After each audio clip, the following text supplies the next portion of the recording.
Salut à tous, on se retrouve aujourd'hui pour parler du Paris Saint-Germain ce mercredi 25 février et on commence bien évidemment avec le match ce soir de Ligue des Champions, barrage retour les gars, ça sera au Parc des Princes, le Paris Saint-Germain reçoit l'équipe de l'AS Monaco, un petit rappel au match aller, ça va être un match compliqué bien sûr, surtout une entame de match catastrophique, 2-0 pour Monaco au bout de 20 minutes de jeu, le Paris Saint-Germain bien sûr avait réussi à revenir dans le match et à même s'imposer lors de cette rencontre, un 3-2, donc Paris a un avantage d'un but.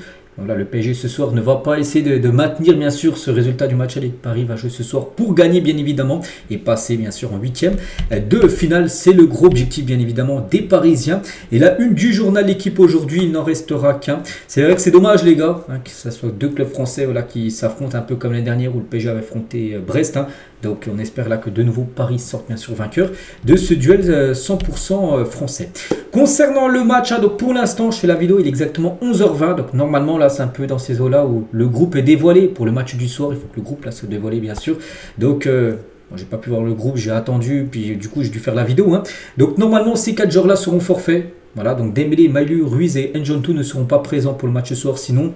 À part énorme surprise, bon je l'aurais peut-être vu, la surprise quand même futée, mais sinon tous les autres joueurs seront présents bien sûr pour le match de ce soir face à l'AS Monaco. Luis Enrique en conférence de presse, donc il était pas mal questionné bien sûr. Donc tout d'abord, on va commencer avec ça, l'enjeu du match contre Monaco. Donc on est dans une compétition différente, mais après le match, il y aura une équipe éliminée. Monaco va commencer le match avec un but de retard. Il faut savoir qu'il y aura des moments difficiles. Nos supporters le savent, il faudra savoir gérer ces moments.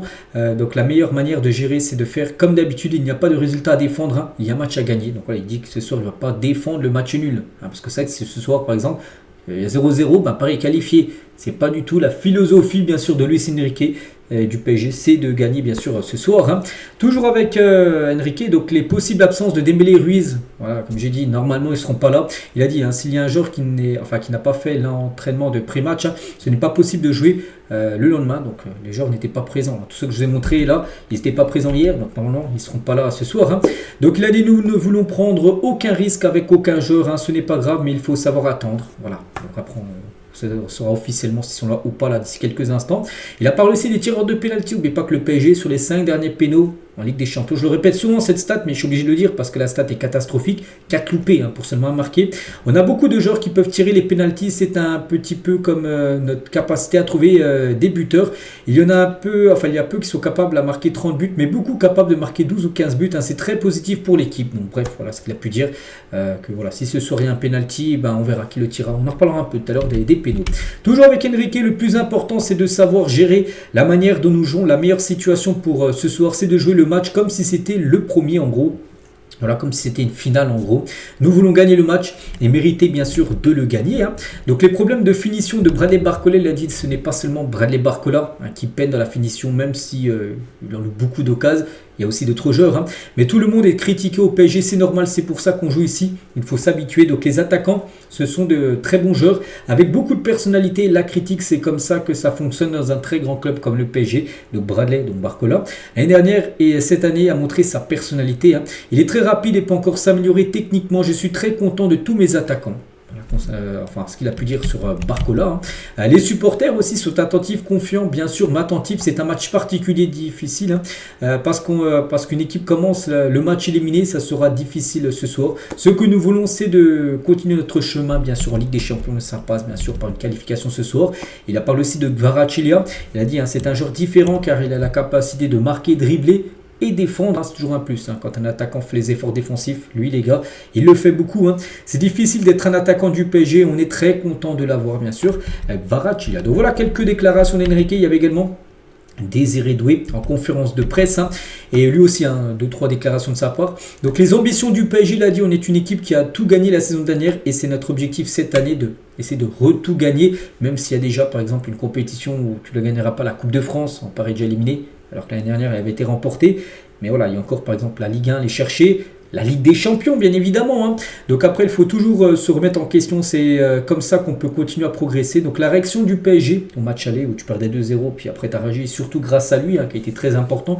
Il a dit on a surtout gardé le positif de ce match et notre capacité à revenir dans un match où on est mené bien sûr 2-0 à l'extérieur, surtout en LDC au très haut niveau. Il faut qu'on refasse la même chose ce soir, en essayant cette fois-ci de ne pas être mené, mais en essayant de mener rapidement dans le match et d'essayer de... Bon, il n'y aura pas de match victoire facile, mais essayer de se rendre le match facile, donc en marquant bien sûr sur les occasions que Paris se créera certainement.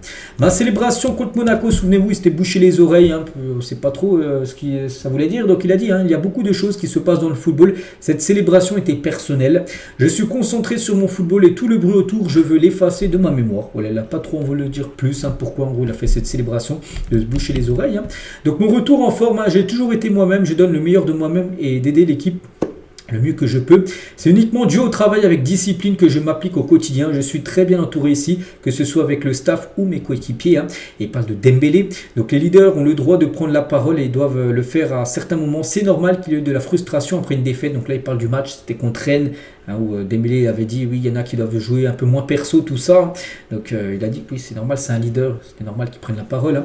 Donc entre nous, on se dit les choses très clairement, on est content d'avancer ensemble. Hein. Je ne me suis pas senti visé en gros par les propos de Dembélé après le match contre Rennes, hein, qui avait lieu il y a à peu près une dizaine de jours. Mais voilà, hein, voilà ce qu'il y avait à dire les gars sur Doué. Les compositions probables, hein, pour ce soir, c'est les compos aujourd'hui dans le journal L'équipe. Bon, c'est un peu flouté, mais bon, on peut voir quand même les joueurs, hein, qui c'est. Hein. Donc au cage, bien sûr, Safonov. Hein. Donc Nuno Mendes, Pacho, Marquinhos, Hakimi. Donc la défense type, bien sûr. Elle avait beaucoup tourné la défense lors du match contre Metz, avec par exemple du Lucas Hernandez qui a été bon, du Zerbani, tout ça qui avait commencé titulaire, ou même Beraldo. Là, il a remis la compo, enfin la défense type. Hein. Milieu de terrain, donc Vitinha, Neves, Zeremri. Donc là aussi, les joueurs aptes, hein, parce que Fabien Ruiz qui n'est pas là, du coup, devrait être remplacé par Zeremri. Devant Barcola, Kvaratskhelia à droite et Désiré Doué, du coup, numéro 9. Préféré certainement à Gonzalo Ramos qui devrait du coup commencer sur le banc. Dembélé, bon pas là parce qu'il devrait être forfait. Voilà. Après voilà, c'est une compo probable. On sait qu'avec Luis Enrique il peut nous sortir une surprise dernière minute, mais il y a quand même des chances, hein, bien sûr que le 11 du PSG soit comme ça. Et 11 côté monégasque, hein, donc voilà des joueurs que tout le monde connaît, Mané Saklouche, un Balogun ou même Koulibaly en attaque. Il faudra faire attention à ces joueurs-là. À noter les gars qu'on peut voir, je sais pas, c'est marqué tout en bas là. Alors là, regardez au bout de mon doigt. Nuno Mendes, donc s'il prend jaune, hein, ce soir, sera suspendu pour le 8e de finale aller, s'il y a 8e de finale. On est d'accord? Donc attention à Mendes, hein, il pourra louper le prochain match en cas de jaune. Si bien sûr PSG passe. Hein. Donc Enrique aussi, on revient sur les pénaltys où j'ai dit hein, c'est pas bon. Hein, le pénalty, le ratio n'est pas du tout bon. Donc cela fait suite à l'échec de Vitinha lors du barrage. Donc il pourrait changer la hiérarchie des tireurs de pénaux. Hein. Donc Dembélé et Vitinha devraient rester parmi les principaux tireurs. Donc Dembélé n'est pas là. Donc est-ce que Vitinha, si un pénalty ce soir pour le PSG, ça peut arriver ou pas arriver. Hein. Et si un pénalty, est-ce que Vitinha le prendrait alors qu'il a loupé comme la semaine dernière contre Monaco? Donc après il y a Doué, Mendes et Ramos, les gars, qui pourraient aussi rentrer dans le cercle voilà, des tireurs de pénalty. Hakimi aussi pour aussi les prendre. Donc on verra. Hein. Déjà il faut déjà voir s'il y a un pénalty ce soir pour l'équipe parisienne. Donc voilà déjà ce qu'à va dire sur cette rencontre. Hein. A noter que ce soir, les gars, pour le gardien Safonov, c'est un match spécial, enfin un jour spécial. C'est son anniversaire aujourd'hui. Safonov fête aujourd'hui ses 27 ans. Voilà, le gardien du PSG qui sera titulaire et qui est maintenant le numéro 1 du côté du PSG. Il est arrivé il y a 3 ans, je crois. Alors, au début, il était remplaçant. Avec Donnarumma, c'était compliqué. Avec Donnarumma, il n'y avait pas de rotation. Bon, il a peut-être gaulé 1 ou 2 matchs sur la Coupe de France, mais sinon c'était Donnarumma toute la saison. Il n'y a pas eu de changement de gardien en plein milieu de saison, comme ça a été le cas avec Chevalier. Donc il a réussi à gagner sa place, bien sûr, par rapport à ses performances, surtout par rapport à ce match contre Flamengo, là, où il avait été exceptionnel. On espère ce soir, voilà, pour son anniversaire, qu'il nous fasse un gros match et un clean sheet. Ah, ce sera un magnifique cadeau pour Safonov. Et à noter d'anciens joueurs également fêtent leur anniversaire, comme Donnarumma, gardien à l'époque, un gardien l'année dernière, hein, peut-être considéré comme l'un des plus grands, peut-être le plus grand gardien de l'histoire du PSG, hein, vu qu'il a été là dans l'équipe qui a gagné la Ligue des Champions, bien sûr. Donnarumma fête aujourd'hui ses 27 ans. Donnarumma, tiens, comme Safonov, ce n'est le même jour, la même année, Safonov et Donnarumma. Et Erding, les gars, ancien attaquant, il fête aujourd'hui ses 39 ans. Donc, bon anniversaire également à ces deux joueurs. On continue, on va parler également de ce match aussi, parce qu'il y a aussi les jeunes qui jouent la Ligue des Champions Juniors, la Youth League, essayez le PSG, c'est aujourd'hui. C'est à 14 h au campus PSG. Donc voilà, ça sera contre l'équipe de Helsinki, une équipe finlandaise, voilà, pour, je crois que ça va être les 8e de finale.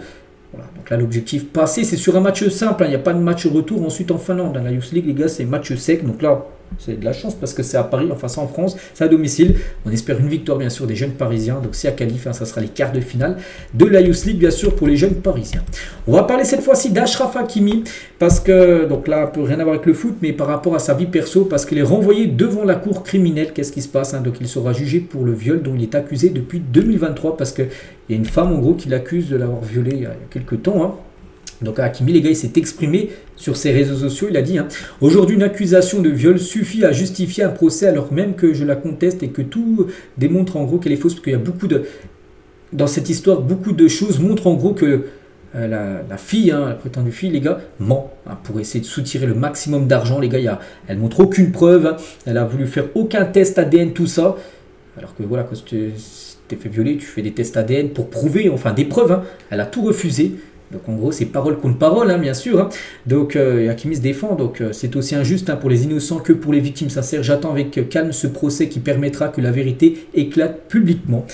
Voilà ce qu'il a pu dire. Et le Paris Saint-Germain bien sûr maintient son soutien envers Hakimi, présumé innocent tant que le verdict n'a pas encore été rendu. Et compte le protéger pour qu'il puisse travailler sereinement. Son statut de vice-capitaine ne devrait pas changer du côté du Paris Saint-Germain. Il devrait même être titulaire malgré cette affaire, cette affaire de viol où il est présumé actuellement. Donc voilà ce qu'il y a à dire. J'espère que ça vous a plu. On se retrouve nous demain, bien évidemment, demain pour faire le débrief de cette rencontre. On espère une victoire et une qualification. Surtout, c'est ça le plus important, se qualifier bien sûr pour les huitièmes de finale. Et moi, je vous souhaite une très bonne journée et à demain.